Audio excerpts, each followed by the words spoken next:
dan Ibu nanti akan bertemu dengan ketua tim kerja dari bidang humas. Nah, terus nggak boleh direkam?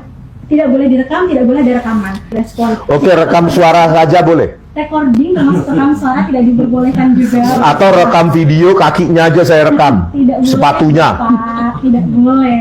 Jadi mohon maaf. Terus apa maksudnya nggak boleh sih? Apa rupanya bahayanya nggak boleh diketahui publik sih? Tidak bahaya. Begini Bapak. Ini Saya sudah sering dibohongi masalahnya, apalagi oleh pihak UGM. ya baik Gitu loh. Bapak Ibu, kami yakin Bapak Ibu. Mbak, bagaimana mungkin saya bisa percaya lagi pada UGM sementara wakil rektornya saja UGM, Mohon Profesor Wening sudah menjanjikan kepada saya dan sampai sekarang mungkin Bapak dan Ibu memiliki kesibukan setelah ini. Pasti ada agenda lain yang Bapak Ibu ingin laksanakan, ingin tuju. Tapi dalam hal ini untuk mempersingkat waktu agar Bapak dan Ibu juga bisa ketemu segera dengan ketua. iya, dan harus kita ikat dengan video. Oh, oke, nggak live, tapi saya rekam. Recording juga tidak Bapak. Mohon maaf sekali. Jadi kami Terus apa yang mau kita ini, maksudnya statement apa yang bisa saya pegang? Tapi mohon dengan persetujuan bersama, tidak ada siaran langsung. Alasannya apa? Nggak boleh direkam. Alasannya apa ya? Ya ini persetujuan bersama kita Bapak. Enggak, alasannya apa? Alasannya apa sih? Tidak ada rekaman, tidak ada apapun. Iya, alasannya apa? Maksudnya kenapa nggak boleh direkam? Ya dengan saat ini ketika ketua tim kerja bidang humas akan menemui bagaimana tamu-tamu yang lain memohon informasi gitu Bapak. Nggak boleh direkam? Tidak boleh. Alasannya? Ini sudah persetujuan bersama Bapak.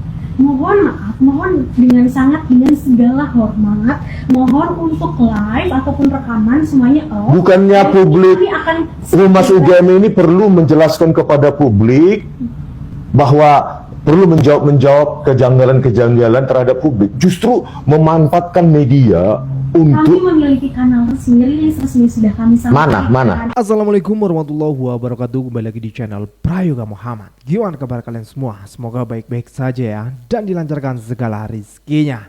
Teman-teman semua, kita kemarin menyaksikan ya bahwasanya Bung Rismon Sianipar mendatangi lagi kampus UGM, yang dimana beliau ingin bertemu paling enggak dengan wakil rektor ya. Tapi nyatanya nggak juga ketemu guys, malah justru diputar ke sana ke sini sampai ada perdebatan dan akan ke humas saja tidak juga bertemu guys. Padahal kan kalau kata Bang Risman itu humas UGM itu ya sebagai terasnya UGM, menyambungkan antara internal UGM dan juga masyarakat gitu. Tapi pada kenyataannya kita bisa menyaksikan bahwasanya terlihat sekali di situ UGM terlihat sangat menutup-nutupi persoalan ijazah dari Pak Jokowi ini. Padahal kita tahu ya Pak Jokowi itu presiden 2 periode yang dimana seharusnya kampus UGM itu sangat bangga punya alumni yang menjadi presiden 2 periode, yang menempati peringkat pangkat tertinggi di negara ini. Tapi nyatanya guys kita bisa melihat lah ya, terlihat sekali sangat menutupi. Bahkan di situ ada perdebatan yang sangat sengit ya, di mana Bung Rismon Sianipar ingin bertemu ya, maksudnya tidak bisa menyalakan video recording tapi ya rekaman suara gitu. Nggak boleh juga. Boleh bertemu asalkan tidak ada rekaman suara ataupun video. Ya bagaimana bisa bisa kata Bang Rismon itu menjadi pegangan gitu. Seperti contohnya waktu Bung Rismon Sianipar dan Bung Roy Suryo, Dr. Tifa juga bertemu dengan wakil rektor ya kan, yang ada videonya katanya sampai 1 jam lebih itu, yang katanya mau diberikan ternyata tidak juga. Dari sini kita sebagai rakyat bisa menilai sebenarnya kalau memang kebenaran itu ada, tidak mungkin ditutupi. Tapi kenapa orang menutupinya? Ya karena itu tidak ada kebenaran di sana. Kita bisa menyimpulkan seperti itu sebagai rakyat ya, yang melihat video live tanpa edit, tanpa cut, langsung. Oke teman-teman semua, kita saksikan dulu ya. Dan tentu ini sangat memalukan lah ya. Kita lihat videonya. Enggak loh, Mbak. Tadi loh, gini loh, Mbak. Premisnya tadi harus bersurat. Terus saya tanyakan, Joshua Sinambela ada nggak suratnya? Nggak ada. Yang masuk ke humas tidak ada. Tidak ada, ya. Kenapa bisa mengakses semua? Skripsi. Coba komunikasi dengan perpustakaan kehutanan UGM. Tadi kami baru dari sana. Dijawab, oh humas yang menemani. Kok bisa humas menemani Joshua Sinambela nggak ada suratnya? Dengan siapa Bapak bertemu di perpustakaan? Ada Di situ yang menjaga. penjaganya. Aduh, itu live streaming kita saudara coba. Bapak-bapak yang ada ini Yang sama ada jenggotnya. Mbak berjilbab tadi. Coba dikomunikasi. Ayo kita komunikasi ke sana. Tapi Bareng. masih ada videonya sih. Loh, gimana sih? Itu loh maksudnya equality. Kalau orang lain bisa tanpa surat, kenapa saya enggak? Seperti ini dulu saja Bapak. Ini live-nya telah dimatikan. Kami lakukan koordinasi internal dengan Fakultas Kehutanan UGM. Seperti itu. Dilakukan aja Mbak, kan ada telepon. Ah, kami tunggu jawabannya. Jadi Bapak silakan dimatikan dulu. Kan yang di live bapaknya. Dengan sangat Kenapa rupanya? kami mohon dengan sangat Di DPR aja boleh loh live. Oh izin ya? Mana suratnya? Harus izin. Masa undang-undang. Mana misalnya peraturan di sini nggak boleh live? Bapak bisa buka website ult.ugm.ac.id. Di situ Ah. ada tulisan untuk permohonan pengambilan gambar dan video di area gedung pusat UGM atau balai umum. Di situ ada Bapak. Di mana? Ketika Bapak menyamakan atau menganalogikan ketika anggota DPR bisa live, mungkin itu yang live wartawan yang memang dia punya. Oh saya wartawan juga, akademisi. Ini kita juga punya pers, Mbak. Iya, betul. Itu kartu persnya ada. Seperti itu. Ketika mungkin di sana live itu kan dekat. Ini ada kartu pers. Humas, Mbak. Kami mohon dengan sangat Ini kartu humas nggak pers ini? Humas nggak? Ini Mbak pers. Oleh karena itu kami menghargai peraturan birokrasi dari UGM. Makanya kami nggak langsung naik menjumpai ruang wakil rektor UGM. Kami ke humas. Nah Udah. humas inilah nanti kami dapatkan jawaban kapan bisanya. Ya kan, makanya kami mengikuti. Kami kan sudah mengikuti nih ke humas dulu satu pintu. Bahkan tadi dari perpustakaan UGM juga, oh ke humas, ya sudah kami ke humas. betul, tapi kalau Bapak ingat, arahan pertemuan terakhir Bapak datang ke sini, kita menyampaikan untuk bersurat itu satu. Untuk case Joshua Sinambela datang ke sana dan seterusnya, itu tidak ada rekan humas yang mendampingi. Oh, jangan bohong. Benar nggak ada? Belum Anda konfirmasi. Jangan bilang kami yang bohong. Sudah, Kami baru nanya di Sudah, sana, Pak. bagian humas. maaf ketika di sini jangan naikkan volume. Loh, kok jangan? Anda soalnya seperti menuduh kami. Ini live streaming. Tidak menuduh Bapak. Ya, karyawan perpustakaan Fakultas Kehutanan UGM tadi mengatakan bahwa ada petugas humas mendampingi Joshua Sinambela di Kesiana dan menjumpai pejabat Fakultas Kehutanan UGM dan bisa mengakses skripsi tahun 85. Terus makanya saya tanya, ya, UGM memperlakukan orang sama atau enggak? Saya tanya, bersurat atau enggak? Enggak ada. Gitu loh. Perlakuan kami sama tanpa ada pengecualian Bapak. Jadi kami mohon Bapak untuk tidak meninggikan suara di sini. Loh, bukan meninggikan, memang itu apa saya. Tren saya, memang gaya saya seperti itu, budaya saya. Anda jangan merendahkan budaya saya. Iya, itu loh. Sekarang kan saya tanya bahwa Joshua bisa mengakses segala macam tanpa surat. Iya. Mungkin karena kami merasa Oke, dibedakan. oh perlu konfirmasi. Ayo kita konfirmasi bersama yuk. Kami melakukan konfirmasi internal terlebih dahulu, tapi sebagaimana kami sampaikan. Oke, matikan ya. Benar kami tunggukan, matikan. Poskan. Ya, Matikan. poskan aja dulu. Luar biasa sekali ya, bagaimana Joshua Sinambela bisa untuk mengakses skripsi tahun 85-an, sementara Bung Rismon Sianipar tidak bisa, malah justru diputar sana putar sini, suruh nunggu, berdebat ini dan itu segala macam, sulit untuk menemuinya. Kenapa seperti itu? Ya kita tahu ya, Joshua itu dari pihak mana, beliau kan sangat mendukung dari sana gitu ya, sementara Bung Rismon Sianipar yang ingin mengungkap justru seperti ditutup-tutupi dan seperti tidak tidak diizinkan lah ya teman-teman semua. Padahal kan ini kan UGM ini adalah kampus rakyat ya. Jadi pada intinya kemarin itu ke UGM tidak mendapatkan apa-apa. Kita lihat penjelasannya. Terus selanjutnya kita ke humas, ya, humas Fakultas Kehutanan UGM. Kita lihatlah caranya tadi, menutup diri, terus kita tunggu, tidak ada jawaban, terus kita tunggu lagi, ternyata mereka mau menemui koordinator dari Humas UGM, ya, mau menemui kita, tetapi dengan syarat, ya, dengan syarat tidak boleh direkam, tidak boleh live. Padahal sudah saya tawarkan, ya, nggak apa-apa saya rekam, tetapi itu sebagai bukti aja untuk menjaga bahwa ucapan dia itu bisa diikat, gitu loh. Walaupun tidak kita publikasi, dia harus terikat dengan apa yang diucapkan.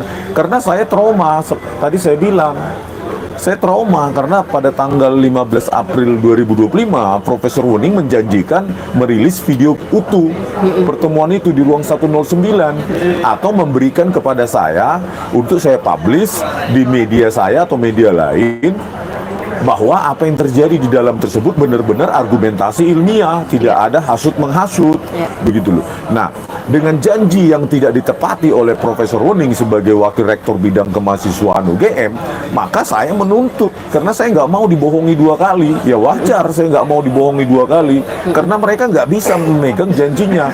Bayangkan kalau tadi ada pertemuan, ya koordinator bagian humas UGM, ya, tetapi kita tidak rekam. Terus nanti dia menjelaskan lagi kepada orang lain atau kepada media lain bahwa dia sudah begini. Tetapi sebenarnya itu tidak sesuai dengan apa yang diucapkan ketika pertemuan. Nah, itu yang tidak saya inginkan. Direkam saja, suaranya saja pun tak mau. Dan tidak kita publikasikan. Tidak mau juga. Ya sudah, kita tolak akhirnya karena pertemuan itu dia menaruh seolah-olah ya kita itu bawahannya dia. Kalau nggak mau syarat begini ya sudah, Anda siapa? Kan begitu. Padahal ya bagian humas UGM adalah bagian terdepan dari UGM, seperti teras gitu loh. Terasnya UGM untuk menghubungkan antara internal UGM dengan masyarakat. Itu tugas mereka. Mereka digaji oleh rakyat untuk itu. Ini kan enggak. Rakyat semakin percaya dengan ketertutupan akademik, ketertutupan tidak adanya transparansi publik, ya, transparansi akademik terkait dengan apa-apa yang kita akan tanyakan, maka membuat kecurigaan publik semakin meningkat. Ya kan banyak hal yang mau kita tanyakan, itu nggak bisa dijawab kan. Sampai detik ini mereka tidak mengundang misalnya media untuk menjelaskan kejanggalan-kejanggalan yang disorot oleh publik sekarang. Ya salah satunya bantahan Pak Kasmujo yang secara sudah menyebar dan viral bahwa itu membantah pernyataan Pak Jokowi yang mengatakan oh Pak Kasmujo pembimbing skripsi tahun 2017 berubah tahun 2025 menjadi pembimbing akademik, dan keduanya dibantah langsung oleh orangnya yaitu Pak Kasmujo sendiri. Kan itu perlu kita tanyakan ke bagian humas, atau kalau diizinkan ya saya bertemu dengan Profesor Woning Udasmoro. Di situ bisa dia jelaskan dan tidak akan kita potong-potong langsung live. Justru itu keterbukaan UGM gitu loh. Gue nggak bisa bayangin sih ya, dari satu pertanyaan saja mungkin bisa membuat rektor ataupun wakil rektor UGM itu gelagapan. Di mana Bung Rismon ingin menanyakan soal pernyataan dari Pak Kasmujo, yang di mana Pak Kasmujo sendiri mengatakan bahwasanya beliau itu belum cukup usia 50 tahun kan paling enggak ya, untuk menjadi dosen akademik dan juga pembimbing skripsi kan. Nah itu terbantahkan statement dari Pak Jokowi. Nah jelas dari sini bingung nih kalau mau jawab nanti gimana, makanya nggak mau bertemu langsung oleh Bung Rismon Sianipar. Aduh kacau. Semakin pahamlah rakyat ya, semakin tahu ya, terbuka jelas gitu. Kedatangan dari Bung Rismon itu harusnya menjadi momen untuk UGM bisa menjelaskan. Ini malah justru disia-siakan dan Bung Rismon tidak ditemui. Nah teman-teman semua, begitupun soal KKN ya. Karena ini sudah mulai nih ya, Bung Roy Suryo membongkar soal KKN dari Pak Jokowi. Sebelumnya kita lihat dulu video yang ini. Kemudian muncullah kata-kata itu Wonosegoro. Gitu ya. Sama seperti di TV bilang Wonosegoro. Ya. Kemudian muncullah kata-kata ketoyan terakhir-terakhir ya kan. Ya. Nah, cuman kan ini yang kita lucu Mas.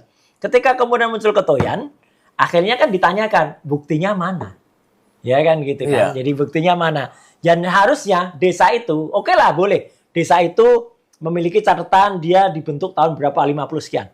Tapi setidak-tidaknya dia kan bisa menunjukkan buku itu, ya kan pada liputan Kompas. Kalau liputan Sentana nggak dikasih katanya. Nggak dikasih, ketemu aja kagak. Iya, tapi pada anehnya lagi, sampai sekarang pun banyak udah mengakui saya teman kuliahnya mahasiswa si Jokowi, saya teman SMA-nya, saya ini. Tapi sampai sekarang belum ada, saya teman KKN dia. Nggak ada. Nah. Oh iya ini menarik ini. Kalau sempat ada mengatakan, di mana lu KKN, siapa ditemuin? Nggak ada, sama satu orang pun belum ada. Oke, nah ini tantangan terbaru dari Sentana nih. Sentana nantang mulu dari kemarin. Siapa yang pernah KKN dengan Jokowi? Tolong katakan siapa? Karena itu bukan dari Fakultas Kehutanan pasti. Nah ini namanya di Posyandu. Oh iya Posyandu nih. Iya Posyandu. Nimbang bayi. Pakai kilo. Lihat topi yang saya pakai. Kilo sayur, kilo daging. Oh, tuh UGM. Pakai timbangan KKN daging. UGM. Kalau semester awal topinya biru. Oke. Ya, kalau semester di atas Juli harusnya merah. Nah, makanya besok dicek, bener nggak foto yang disebut-sebut KKN? Iya, Itu. dan kita kumpulkan KKN tahun 80, 81, 82, 83, 85. Siapa yang punya foto KKN di bulan-bulan awal Januari Nah. sampai Juni, tolong kumpulkan Topinya apa? informasi. Ya. Topinya warna apa? Ya, Kelakuan kader PSI Dian Sandi Utama yang membagikan foto KKN yang diklaimnya saat Jokowi KKN justru makin membuat publik yakin akan kejanggalan ijazah Jokowi. Asalnya, foto yang diunggah Dian Sandi terlihat jelas nama desa Gosono, sementara Jokowi sendiri mengaku KKN di desa Ketoyan yang kemudian ikut dikomentari Dr. Tifa. Si Dian Sandi ini dimunculkan untuk menjadi bukti betapa dungunya ternak Mulyono peliharaan Wong Solo. Dia posting foto katanya foto KKN Jokowi. Bikin tebakan, yang mana Jokowi? Yang jelas tidak ada. Tegas Dr. Tifa. Dia melanjutkan bahwa foto itu di-framing sebagai foto mahasiswa KKN, tapi tidak jelas mahasiswa universitas mana. Yang menunjukkan kedunguan Dian Sandi ini adalah foto ini, desa Gosono, bukan Ketoyan. Coba di zoom ya pojok kiri atas, urai Dr. Tifa. Nah, kalau begitu, memang nampak makin janggal sih. Gimana menurut netizen? Ya memang dari awal udah janggal banget, udah banyak kejanggalan dan banyak keanehan di dalamnya, tapi masih maksain aja ya. Soal KKN ya lagi-lagi Bung Dian Sandi ya membuka soal KKN. Yang pertama ijazah diributkan, sekarang KKN lagi. Nah loh, tambah lengkap aja ini akhirnya. Tapi ya itulah yang terjadi sekarang ya teman-teman semua. Mudah-mudahan polemik ijazah ini segera selesai dan tahu sebenarnya asli apa enggak. Dan nanti kita lihat kejujuran langsung dari Pak Jokowinya sendiri. Tapi beda menurut Hercules ya. Kita dengar dulu video ini. Artinya apa ini Pak Hercules? Ini begini teman-teman media. Menurut saya, kenapa saya bilang itu pasti asli? Loh kalau nggak asli nggak mungkin lah. Wali kota 2 periode, gubernur, presiden 2 periode. Jadi kalau saya tanya kepada Maung nih, percaya Maung bahwa Pak Jokowi itu lulusan teknologi kayu di Universitas Gadjah Mada? Ya ceritanya sih begitu. Itu kan ceritanya begitu. Saya sendiri kan saya juga orang nggak sekolah kan. Jadi ceritanya sekolah apa? Teknologi kayu. Teknologi kayu lulusan Universitas Gadjah Mada. Gadjah Mada. Ya. Ceritanya begitu. Tapi kita sendiri nggak tahu gitu loh. Tapi kalau menurut saya sih Punya keyakinan bahwa sesungguhnya saya punya itu keyakinan karena begini loh, wali kota 2 periode, gubernur, ijazah dan asli. untuk melalui wali kota ini juga melawan juga incumbent juga, yang kalahin incumbent, melawan Pak Prabowo 2. Kalau gue melihat ya dari presenternya dan juga dari Herculesnya sendiri kurang yakin nih asli apa enggaknya ini. Terlihat kayak gimana gitu ya, ya kurang yakin aja gitu. Kita lanjut. Bapak Jokowi tolong dinampakkan aja Pak yang aslinya ya, ijazah asli Bapak nampakkanlah di media, di televisi supaya disiarkan ya ijazah Bapak itu supaya seluruh rakyat Indonesia ini mengetahui yang bahwa mereka memiliki seorang pemimpin yang lulusan dari Universitas Gadjah Mada UGM. Ya Pak ya. Tolong Pak, itu aja Pak ya, kami bangga Pak kalau seandainya Bapak mempunyai ijazah Bapak asli.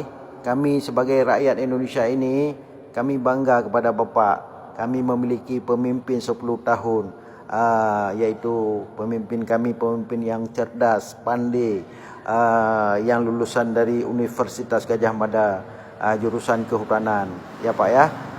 Tolong Bapak dipublikasi aja Pak. Ya Pak ya, itu aja Pak. Kami dari rakyat meminta kepada Bapak ya. Itu orang-orang yang menuduh Bapak itu ijazah Bapak palsu, itu Bapak bisa tuntut ya. Kalau seandainya Bapak memiliki ijazah asli, itu bisa Bapak tuntut karena telah mencemar nama baik Bapak ya.